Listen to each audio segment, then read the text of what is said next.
ఇది పండు మిర్చి అండి. మనం పండు మిర్చి లాగానే ఉంటుంది చట్నీ. పచ్చిమిరపకాయలలో పండు వారిని పావు కిలో ఉంటాయి. చింతపండు అండి, క్లీన్ చేసుకొని తుడుచుకోవాలి, తడి ఉండొద్దు. ఇది మెంతుల పొడి అండి, వేయించింది 1 టీ స్పూను, తగినంత ఉప్పు, జీలకర్ర పిండి వేయించింది, ఎల్లిపాయలండి. ఇవన్నీ ఎల్లిపాయలు.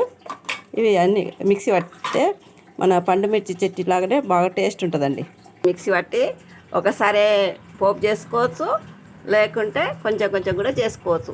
పాలు కూడా వేసుకున్నా అన్నీ మిక్సీ పడతండి. పండు మిర్చి చట్నీ లాగానే బాగుంటుందండి టేస్ట్. సన్నగాయలు కానీ ఇది కడిగి ఆరబెట్టాలండి, తడి లేకుండా. పోపు గంటకు కాడ ఊసిపోయిందండి. ఇది పోపు చేసుకుంటున్నా.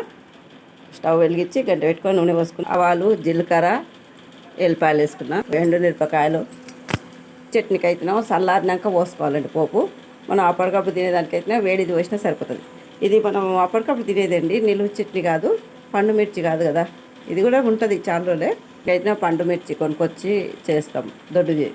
ఇది కూడా ఉంటుంది, ఎక్కువ రోజులు ఉంటుంది. తడి లేనివి కదా, ఎక్కువ రోజులు ఉంటుంది. అయింది పోపు. ఎల్లిపాయలు, మినపప్పు, కొంచెం శనగపప్పు, కరివేపాకు వేసేటప్పుడు అయితే మూత పెట్టుకోవాలి. కొంచెం కలగలుపుకోవాలండి, పప్పు మాడుతుంది అడుగుంటే. కొంచెం కలగలుపుకుంటే బాగా. స్టవ్ ఆఫ్ చేస్తున్నా, పప్పు వేసినండి. మినపప్పు, శనగపప్పు మాడకుండా ఇట్లా ఉంటే టేస్ట్ ఉంటుందండి. ఈ విధానం మీకు చూపిస్తున్నా, మీరు ట్రై చేయండి, షేర్ చేయండి, లైక్ చేయండి, సబ్స్క్రైబ్ చేసుకోండి. వాళ్ళందరికి థ్యాంక్స్. ఇది మిరపపండు చట్నీ లాగా టేస్ట్ బాగుంటుందండి. ఊరినా కొద్దీ బాగుంటుంది. నేను చేసే విధానం మీకు చూపిస్తున్నాను.